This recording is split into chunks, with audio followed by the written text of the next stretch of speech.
أعوذ بالله من الشيطان الرجيم بسم الله الرحمن الرحيم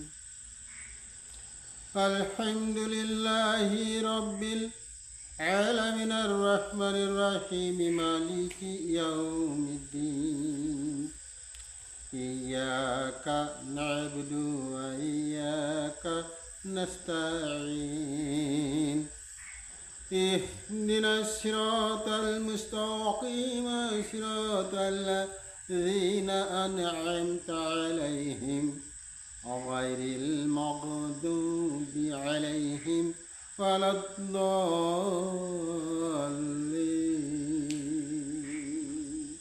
آمين اللهم صل على سيدنا مولانا محمد وعلى آل سيدنا شفيعنا محمد اللهم صل على سيدنا مولانا محمد وعلى آل سيدنا شفيعنا محمد بسم الله الرحمن الرحيم আজকে আমরা মুনাফিক সম্পর্কে আলোচনা করার জন্য উদ্বুদ্ধ হয়েছি।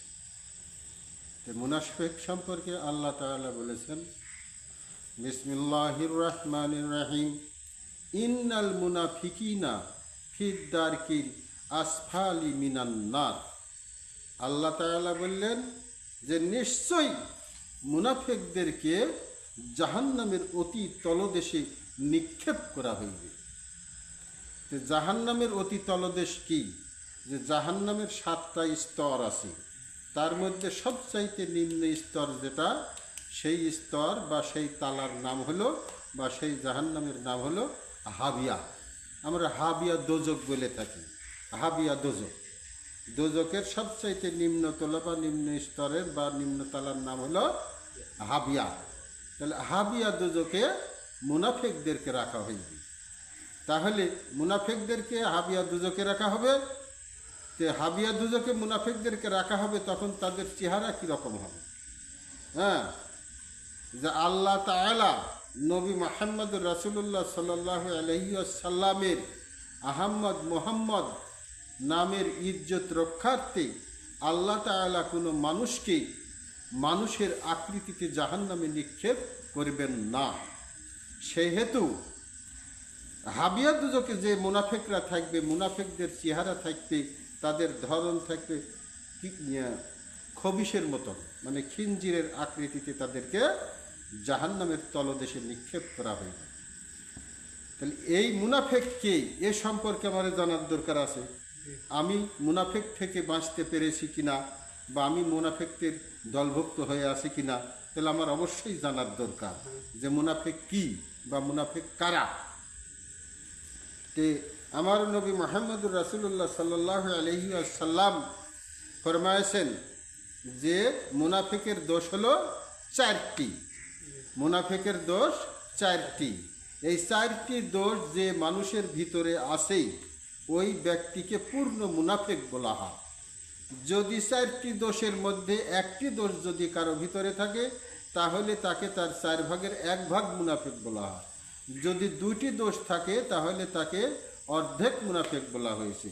যদি 3টি দোষ থাকে, তাহলে তাকে তার 3 ভাগ মুনাফিক বলা হয়েছে। আর যদি 4টি দোষই থাকে, তাহলে সে পূর্ণ মুনাফিক। মুনাফিক হলেই তাকে জাহান্নামের তলদেশে যেতে হবে। তো মুনাফিকের 4টি দোষ কি কি? একটা দোষ হলো আমানতের খেয়ানত করা। 2 নম্বর দোষ হলো ওয়াদা ভঙ্গ করা। 3 নম্বর দোষ হলো কোথায় কোথায় মিথ্যা কসম করা।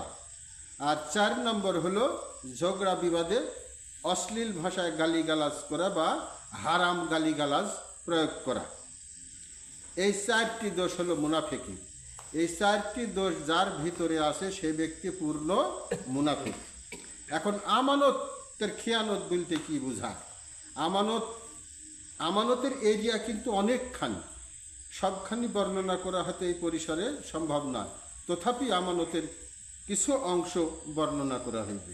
যেমন একটা ব্যক্তির কাছে যদি বিশ্বাসের সাথে যদি আরেক ব্যক্তি যদি বলে যে ভাই আমার জীবনে এরকম এরকম ভুল করেছি, অন্যায় অত্যাচার করেছি, এই করেছি, তো যাই হোক যে কথাটা গোপনেই আছে, কিন্তু কথাটা আমি তোমার কাছে বললাম, ভাই তুমি আমার একমাত্র বিশ্বস্ত বন্ধু, বন্ধু হিসাবে বললাম, তাহলে বিশ্বাসের সাথে তাকে বললাম, এই কথাটা তার কাছে আমানত হয়ে গেল।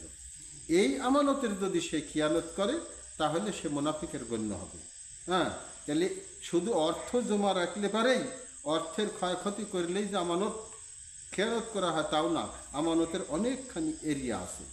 তো এই কারণে হচ্ছে, যেমন আমি একটা লোকের কাছে বিশ্বাসের সাথে কিছু ধন সম্পদ আমানত রাখিলাম, হ্যাঁ, আমি যার কাছে রাখিলাম সে যদি ওই আমানতটা যদি হেরফের করে বা খরচ করে ইত্যাদি করে, আমার প্রয়োজনে তাকে আমি বলেছি, সে আমার কাছে ফেরত দিচ্ছে না, বিভিন্ন রকমের বাহানা করতেছে, এরই অর্থ হলো সে আমানতের খেয়ানতকারী।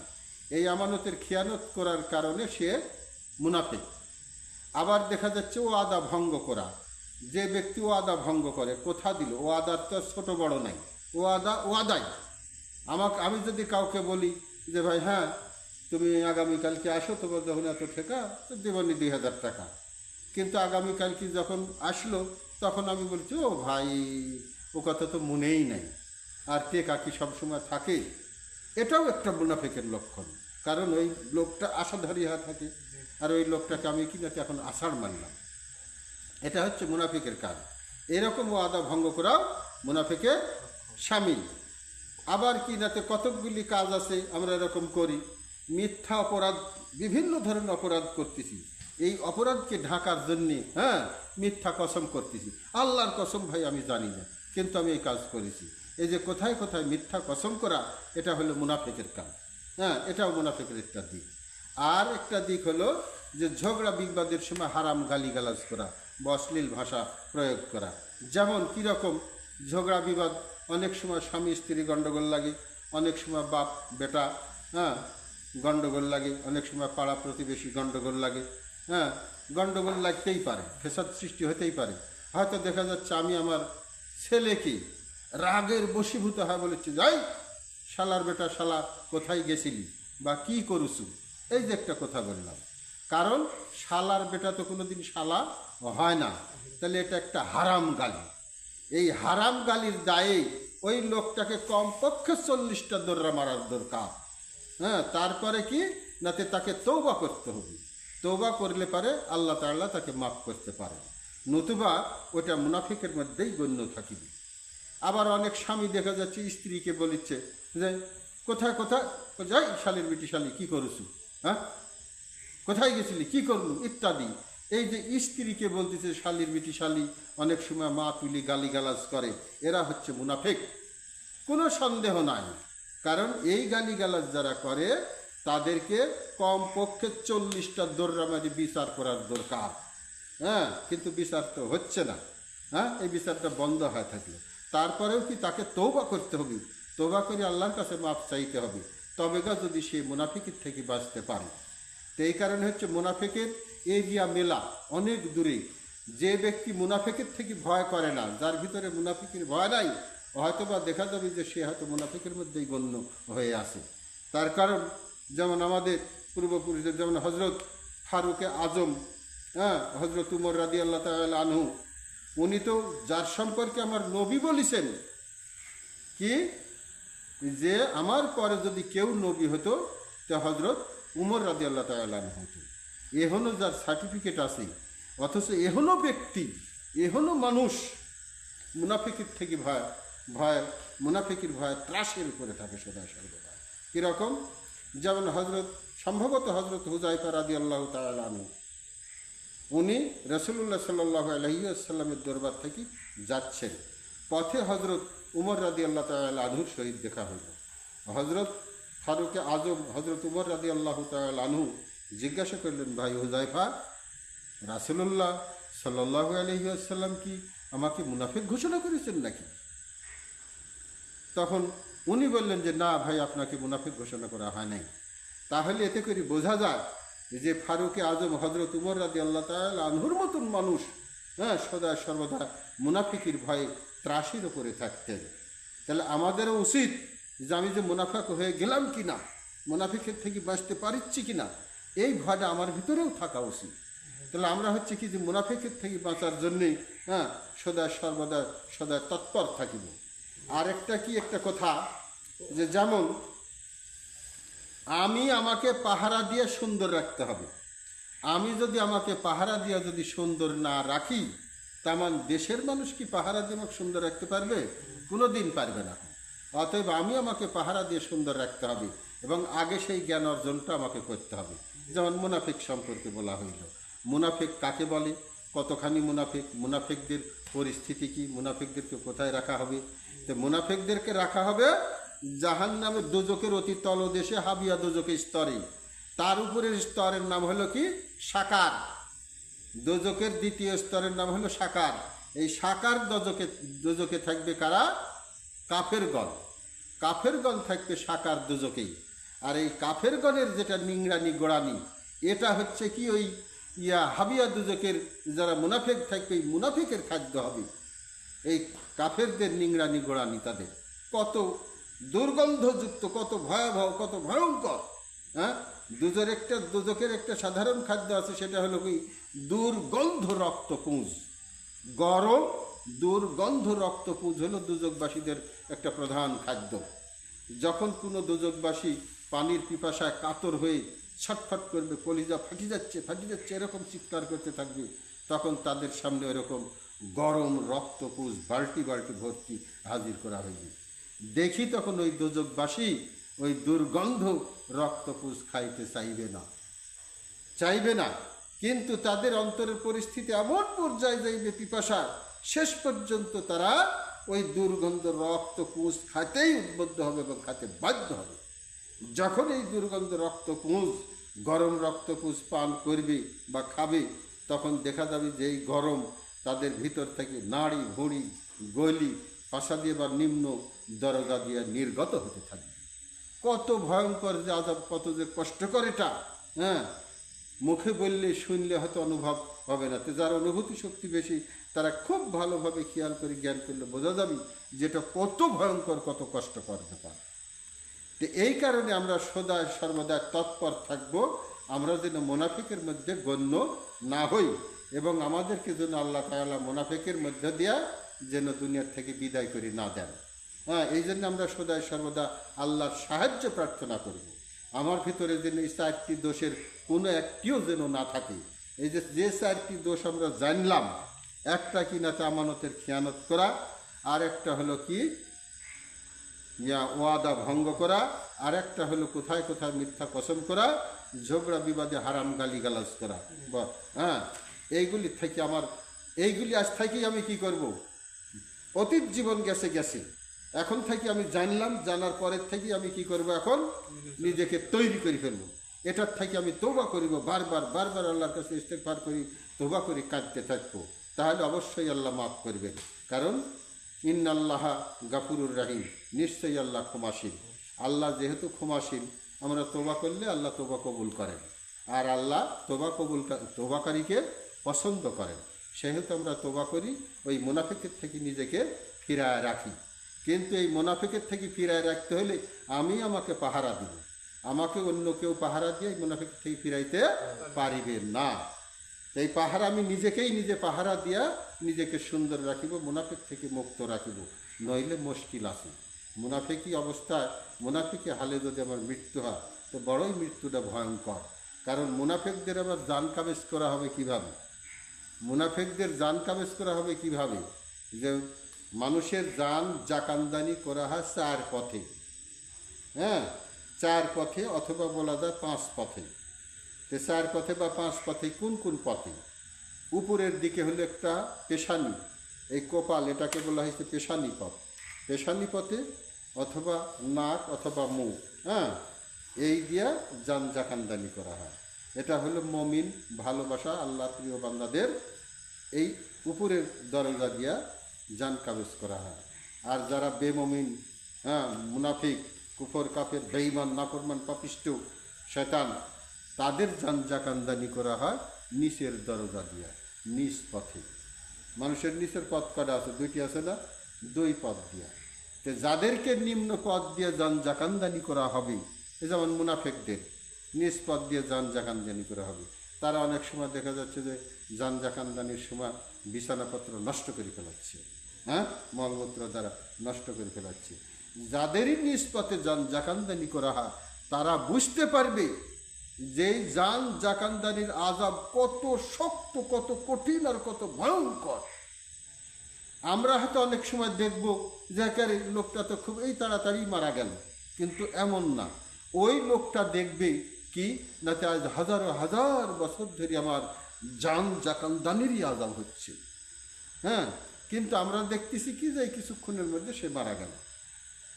কিন্তু ওই ব্যক্তি দেখবে যে আজ আমার হাজার হাজার বছর ধরে জানজাকান্দানির আযাবে চটি হচ্ছে, সোহা মুশকিল হয়ে গেছে। তো এই কারণে আমরা সদায় সর্বদা চেষ্টায় থাকিব, সচেষ্টায় থাকিব মুনাফিকি হালে যেন আল্লাহ তাআলা কখনোই আমাদের মৃত্যু প্রদান না করেন। তো এই মুনাফিকের থেকে বাঁচতে হবে। তার সাথে সাথে আমাকে আরও কিছু কাজ থেকে বাঁচতে হবে। যেমন গীবত করা একটা কথা আছে, গীবত করে না, قال النبي صلى الله عليه وسلم আল গিবাতু আসাদ্দু মিনাজ জিনা। আবার বলা হচ্ছে যে আল গিবাতু আসাদ্দু মিনাল কাতলি। তার মানে হচ্ছে রাসূলুল্লাহ সাল্লাল্লাহু আলাইহি ওয়াসাল্লাম বললেন যে গীবত করা জেনা করার চাইতেও বড় অপরাধ। হ্যাঁ, তাহলে গীবতের থেকে আমাকে বাঁচতে হবে। হ্যাঁ, গীবত করা মানে কি? এতে মুনাফিকের কাজের মধ্যেই চলে যায় এরকম গীবত করা কাজটা। হ্যাঁ, তাহলে গীবত করলে পরে কি হয়? নিজের পুণ্যটা অন্যকে দিয়ে দেওয়া হয়। হ্যাঁ, হ্যাঁ, কারণ গীবত করা হলো তো জেনা করার চাইতে বড় অপরাধ। তো জেনা করলে কি হয়? জেনা করলে তাকে হত্যার আদেশ দেওয়া হয় না? হ্যাঁ, তাহলে কি সাধারণ হলো? সাধারণ না। তো এই কারণে হচ্ছে গীবত, গীবতের থেকে আমি আমাকে বাঁচায় রাখবো। গীবতের থেকে যদি আমি আমাকে না বাঁচাতে পারি, তাহলে দেখা যাবে কি যে গীবতের মাধ্যমেই আমি যে সকল নামাজ, কালাম, দোয়া, দরুদ পড়ি, আমার যে সকল পুণ্যগুলি হয়, যে ইবাদতগুলি হয়, এই গীবতের কারণে ওই ইবাদতগুলি আমি যার সম্বন্ধে গীবত করব, ওই ইবাদতগুলি তাকে দিয়ে দেওয়া হয়। আর যার সম্বন্ধে গীবত করলাম, তার আমল নামায় যে সকল পাপ আছে, জঘন্য জঘন্য পাপ আছে, ওই পাপগুলি আমার আমল নামায় লিপিবদ্ধ করা হয় বা জমা হয়। বোঝা গেছে? কারণ হাসরের ভীষণ দিনে অনেক আমল যখন আমলকারী ব্যক্তিরা আমল হাতে পাবে, পাওয়ার পরে তাই তো দেখি তখন অনেক সময় আল্লাহর কাছে বলবেন ইয়া রাব্বুল আলামিন, আমি তো আমার জীবদ্দশায় এই পাপ করি নাই, কারণ ওই মেয়েকে তো আমি চিনিই না, কিন্তু ওই মেয়ের সাথে আমি জেনা করেছি, এই করেছি, ওই করেছি, এটা কি করি আমার আমল নামায় হলো? কারণ তাকে তো আমি চিনিই না, এরকম কাজও করি নাই, কিন্তু ওই পাপ কেন আমার আমল নামায়? তখন আল্লাহ তাআলা, যেমন আমরা ভিডিও দেখি না, এরকম করে দেখা দিবে যে ওই তার সম্পর্কে আমি কোথায়, কোন পরিবেশে, কার সাথে গীবত করেছি, হ্যাঁ, দুর্নাম কেলেঙ্কারি গাইছি, কুটনাম করেছি, হ্যাঁ, তখন ওই ভিডিও দেখে কার সামনে বলেছি, কি কথাগুলি বলতেছি তার সম্বন্ধে ওইডিও হবে, তখন আমি দেখতে পাবো, শুনতে পাবো। আর ওই লোকের আমল নামার থাকি, হ্যাঁ, তার জঘন্য পাপটা কিভাবে আসি আমার আমল নামায় জমা হচ্ছে। আর আমার আমল নামার থাকি আমি যে কষ্ট করি, তাহাজ্জুদের নামাজ করেছি, জিকির করেছি, ওই যে সুন্দর পুণ্যগুলি কিভাবে তার খাতার যা আমল নামায় যা জমা হচ্ছে, সেটাও আমি দেখতে পাবো। বোঝা গেছে? তাহলে গীবত করলে আমার কোনো লাভ হয়? কিচ্ছু না। কেউ এক সন্ধ্যা খাইতেও দিবে না, 10টা টাকাও দিবে না। হ্যাঁ, শুধু শুধু জিহ্বা এবং ঠোঁটের চুলকানি থামানি, আর একটা মনের খাহেশ মিটানো। খাহেশটাও তো শয়তানি। হ্যাঁ, খাহেশ তো মানুষকে ধ্বংসের দিকে নিয়ে যায়। তাহলে খাহেশের তাবেদারি করা যাবে না। অতএব আমাকে অবশ্যই নিজেকে পাহারা দিয়া গীবত থেকে নিজেকে মুক্ত রাখবো, রাখতে চেষ্টা করব না, মুক্ত রাখবো বা মুক্ত থাকবো। কোনো অবস্থাতেই কোনো কারণেই আমি কারো গীবত করিব না। এমনকি গীবত কেউ যদি করে সেটা শুনবও না, শোনাটাও খারাপ। কথা বোঝা গেছে? সেহেতু আমরা নিজেকে সর্বদা গীবত থেকে বাঁচানোর জন্যে চেষ্টা করিব এবং বেঁচে থাকব, এই আশা, এই আশা নিয়ে আমরা আমাদের বক্তব্য এখানেই শেষ করেছি। আগামীতে আবার আলোচনা হবে। আশা করি জ্ঞানী যারা ব্যক্তি, জ্ঞানীদের জন্য এখানেই যথেষ্ট হইবে, আশা করা যায়। এখানেই শেষ করিলাম। আসসালামু আলাইকুম ওয়া রাহমাতুল্লাহ।